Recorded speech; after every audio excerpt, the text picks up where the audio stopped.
आज कोथिंबीर वडी करायची आहे आपल्याला. कोथिंबीर आणि ही लसूण मिरची घेतली आहे, हे बघा. आणि हे खोबरं ऑप्शनल आहे, तुम्हाला पाहिजे तर तुम्ही घालू शकता, नाही पाहिजे तर चालतं. 1 चमचा जिरं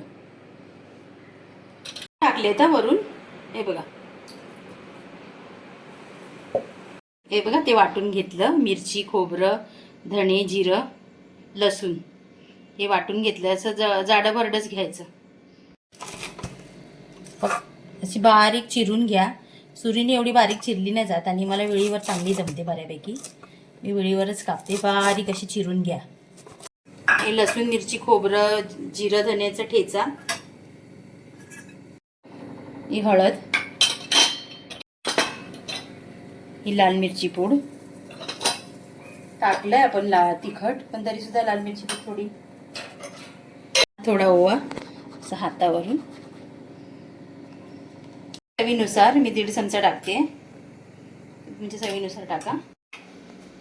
थोडंसं हिंग,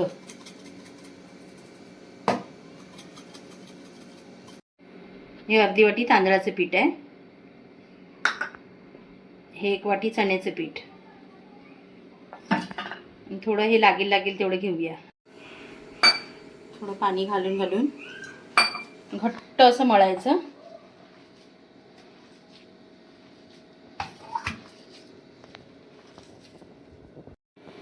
अजून थोडं लागलं पीठ. मी हे सगळंच घेते पीठ.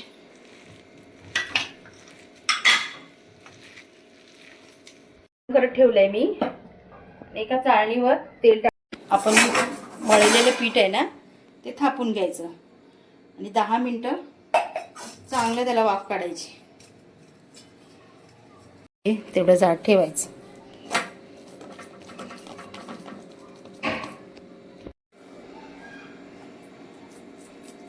इव्हनली स्प्रेड करून घ्यायचा, बरोबर एकदम.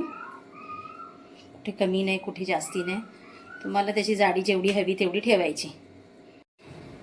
तुमच्याकडे तीळ असतील तर थोडे तीळ टाका वरती, ते छान वाटत दिसायला.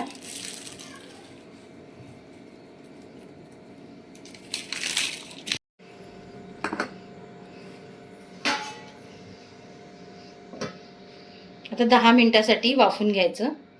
10 मिनिटानंतर थोडं थंड झालं की त्याला कट करूया. हे बघा ड्राय झालंय, सुकलंय आपलं. मी गॅस बंद करून 10 मिनिटं असंच ठेवलेलं.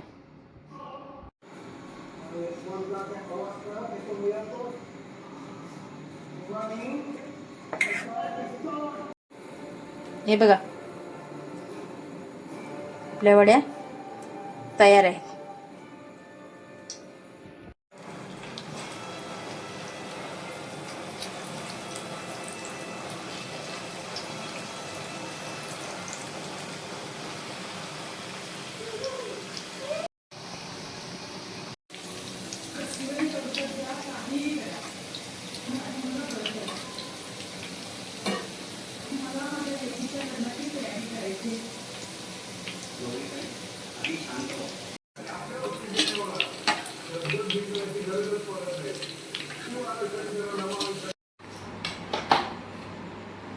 Ready to eat, ready to सर्व.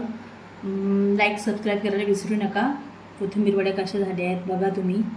एकदा तुम्ही करून बघा. आता कोथिंबीरचं सीझन आहे.